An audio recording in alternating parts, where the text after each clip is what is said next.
All right, the Manny Diaz era is underway. They're on the field at Coral Gables talking Canes. We got Gabby Urrutia from State of the U to help us break down Miami football. Gabby, how you doing today? I'm doing well. It's a pleasure to be on here on your show. I'm feeling a little bit under the weather. I got a little cold, but I'm going to fight through it here. So you're a gamer. I'm a gamer.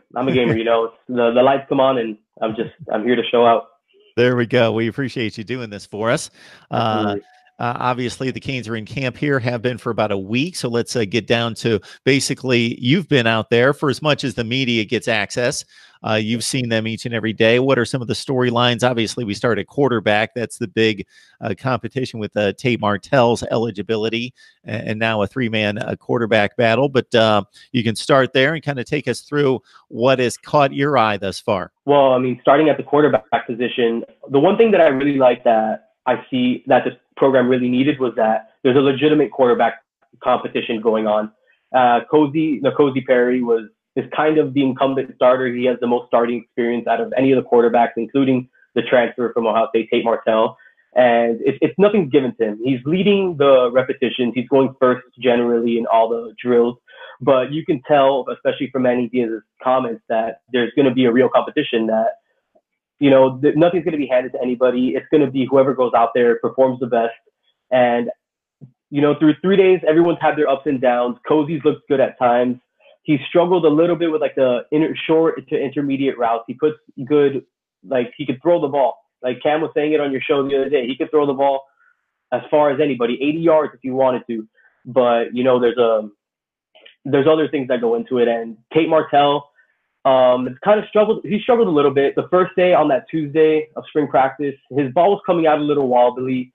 You know, it could be jitters. It's his first time in the building. First time really in any relevant practice for the Miami Hurricanes. And, you know, it could be a couple different things. Thursday, he looked much better. And Jaron Williams is the one that has really impressed me the most. He has a live arm. Like the ball just comes out of his hand and it just looks right. You know, when a quarterback throws it, there's something that just looks right. And Jaron Williams definitely has that. Tate Martel, you know, again, there's been 3 days of spring practice.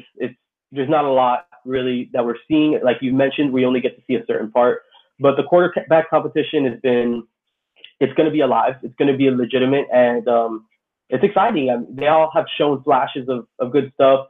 We've seen a lot of like one-on-one drills, like nothing really to make any statements on this guy definitely has separated himself from the pack, or this guy looks terrible. Like there's no way he could win this. You know, it's pretty basic stuff, at least from the media standpoint. And, you know, we're still going to see a lot. There's still so much to see, definitely, moving forward.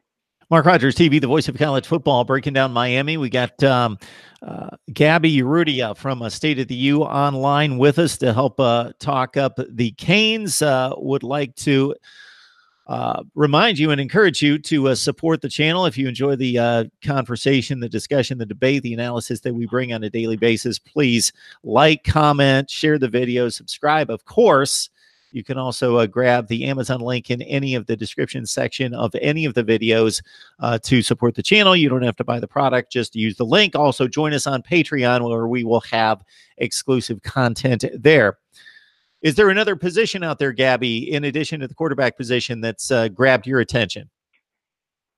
I would say probably the defensive line. And I say the defensive line just because there's opportunities right now for people to establish themselves before a bigger group of individuals come in, because right now the first team defensive line, which is not really a first team, 3 practices in March, you know, it's kind of just based off of off-season workouts, who's working the hardest, or however they feel these individuals are progressing through. So it looks Jonathan Garvin, who I just previously mentioned, John Ford, who is at one of the defensive tackle spots, who's a junior out of Broward County, a local guy, Pat Bethel, who's an incumbent starter at defensive tackle. And on the other side, it is Scott Patchen, who is a senior. And so really, we have Miami obviously had a great offseason with the transfers. We have Virginia Tech transfer Trevon Hill that's coming in to compete for that spot that that currently belongs to Scott Patchen. We have the transfer from UCLA that has a pretty tough name to pronounce. I don't want to butcher it right now, but he has a pretty tough name. He's coming in with some experience, which definitely helps the Miami defensive line. We got Jason Lissette, which is a guy that the Hurricanes are really high on. Him. Identified him early in the recruiting process, and he just continued to rise and rise and rise. And by the time everyone knew who he was firmly committed to Miami. So that's a big one. We got another guy from New York, Jared Harrison Hunt, who's another big body guy, an athletic guy with a basketball background that's coming in to compete as well. So there's a lot of bodies there right now. And a guy like John Ford, who, he's a huge, big boy at like 6'4", 290, like just a really big guy. And he's made some really explosive plays in the backfield in the offensive line versus defensive line drill, which we saw like maybe 7 to 10 minutes of on Friday. He made 2 really, really great plays in the backfield where he just exploded through the center of the Miami offensive line and just made a couple plays. He didn't hit very hard. They're not trying to hurt anybody, but had he had any intention to make a play, he could have made some serious plays back there.